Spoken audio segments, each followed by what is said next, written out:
भारताच्या नकाशावर एक असं शहर आहे ज्याला 21व्या शतकातील शहर म्हटलं जातं।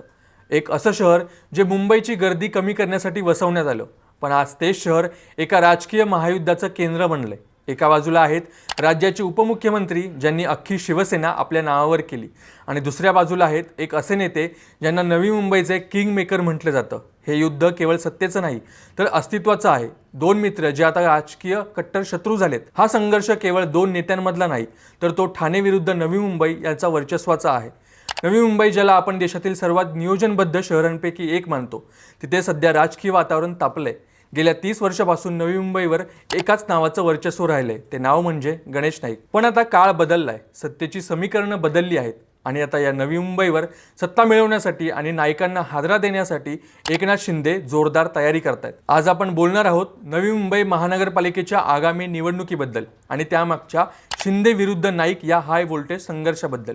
मग हा संघर्ष नेमका काय आहे, का हे दोन दिग्गज नेते एकमेकांसमोर उभे ठाकलेत, आणि या सगळ्यात सामान्य जनतेचे प्रश्न कुठे हरवलेत, हेच आपण या व्हिडिओमधून सविस्तरपणे समजून घेणार आहोत। नमस्कार, मी लीलाधर। मित्रांनो, थोडक्याद्वारे आम्ही राजकारणातील महत्त्वाच्या घटना आणि घडामोडी आपल्यासमोर आणतो, त्या सोप्या भाषेत आपल्याला समजावून सांगतो। तुम्हालाही राजकीय विषयांवरील व्हिडिओ पाहायला आवडत असतील तर आत्ताच चॅनलला सबस्क्राईब करा, त्यामुळे आमचा प्रत्येक व्हिडिओ तुमच्यापर्यंत पोहोचायला मदत होईल। आता बोलूया आपल्या मुख्य विषयाकडे। नवी मुंबई महानगरपालिकेची स्थापना 1 जानेवारी 1992 रोजी झाली। तेव्हापासून आजपर्यंत इतिहास पाहिला तर एक गोष्ट स्पष्ट दिसते, नवी मुंबई म्हणजे गणेश नाईक आणि गणेश नाईक म्हणजे नवी मुंबई। नाईकांनी आपले राजकीय करिअर शिवसेनेतून सुरू केलं होतं, त्यानंतर राष्ट्रवादी काँग्रेसमध्ये गेले आणि आता ते भारतीय जनता पक्षात आहेत।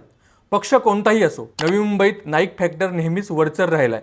1995 मध्ये जेव्हा पहिली निवडणूक झाली तेव्हापासून नाईक कुटुंबाची पकड या शहरावर मजबूत आहे।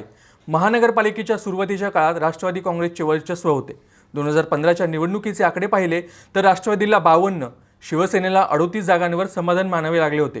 काँग्रेसला 10, भाजपला 6 आणि अपक्ष उमेदवारांना 5 जागा मिळाल्या होत्या। पण लक्षात घेण्यासारखी गोष्ट ही आहे की त्यावेळी गणेश नाईक राष्ट्रवादीत होते आणि त्यामुळे राष्ट्रवादीची नवी मुंबई महापालिकेवर सत्ता आली होती।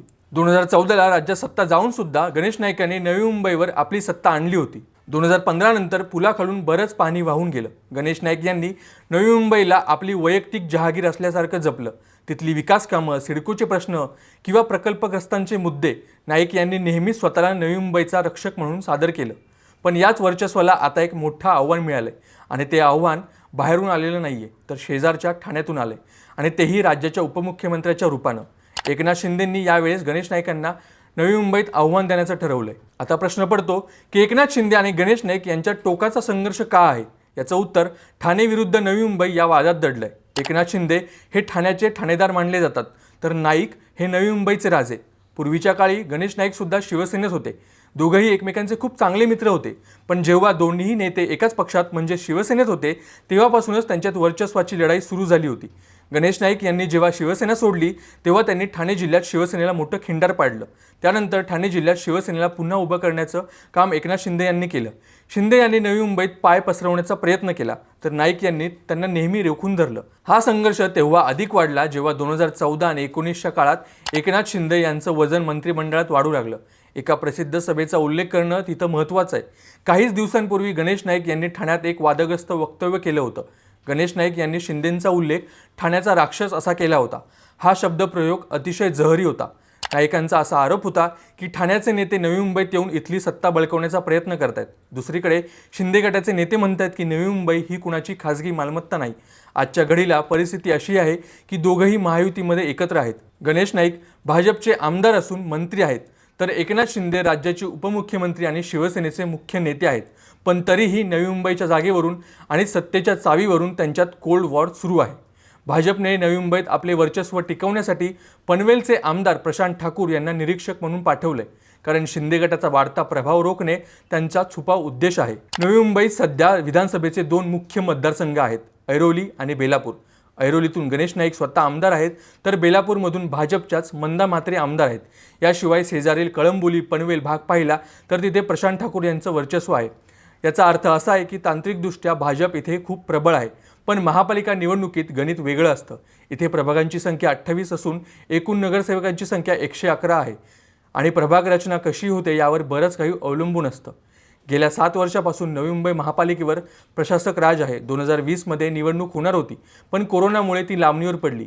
या 7 वर्षाच्या काळात बरंच काही बदललंय. शिंदे गट आता पूर्वीसारखा राहिला नाही. उपमुख्यमंत्री पद हातात असल्यामुळे आणि सत्तेची सूत्र जवळ असल्यामुळे एकनाथ शिंदे यांनी नवी मुंबईत अनेक विकास कामांच्या माध्यमातून आपले पाय घट्ट रोवले आहेत. नवी मुंबई विमानतळ प्रकल्प असो किंवा क्लस्टर डेव्हलपमेंटचा विषय, शिंदे स्वतः लक्ष घालत आहेत. हे पाहून नाईक समर्थकांमध्ये चिंतेचं वातावरण आहे. त्यांना भीती आहे, जर शिंदे गटाचे जास्त नगरसेवक निवडून आले तर नाईक यांच्या वर्चस्वाला तडा जाईल. या दोन दिग्गजांच्या लढाईत बाकीचे पक्ष कुठे आहेत? शरद पवार यांची राष्ट्रवादी आणि काँग्रेस हे महाविकास आघाडी म्हणून एकत्र लढण्याची शक्यता आहे. नवी मुंबईत उद्धव ठाकरे यांचा गट अजूनही काही पॉकेट्समध्ये मजबूत आहे. विशेषतः जुन्या शिवसैनिकांमध्ये शिंदेबद्दल असलेली नाराजी मवियाला फायद्याची ठरू शकते. दुसरीकडे राज ठाकरे यांची मनसे सुद्धा इथे आपली ताकद आजमावत आहे. गेल्या निवडणुकीत मनसेला मोठं यश मिळालं नव्हतं, पण शहरात मराठी तरुणांचा एक मोठा वर्ग राज ठाकरे यांना मानणारा आहे. तसेच दोनही ठाकरे बंधूंची युती झाल्यानं दोन्ही ठाकरे बंधू नवी मुंबईत एकत्र निवडणूक लढवणार आहेत. त्यामुळे ठाकरेंची मोठी ताकद यावेळेस नवी मुंबईत दिसू शकते. जर महायुतीमध्ये शिंदे आणि नाईक यांच्यात जागा वाटपावरून वाद झाला तर त्याचा फायदा मविया किंवा ठाकरे बंधू घेण्याचा प्रयत्न करतील. नवी मुंबईच्या मतदारांसाठी यावेळेस कोणते मुद्दे महत्त्वाचे आहेत ते पाहूया. नवी मुंबईतील सिडको निर्मित जुन्या किंवा धोकादायक इमारतींचा पुनर्विकास हा सर्वात मोठा प्रश्न आहे.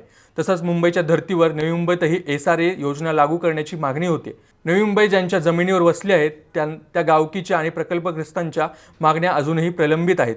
नियोजनबद्ध शहर असूनही काही भागात पाण्याची समस्या आणि मालमत्ता कराचा मुद्दा गाजत आहे.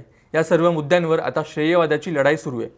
नवी मुंबईत एकूण मतदारसंख्या आहे 9,48,460. गेल्या निवडणुकीत तुलनेत 1,33,000 मतदार वाढले आहेत. हे नवीन मतदार कुणाकडे वळणार हे खूप महत्त्वाचं आहे.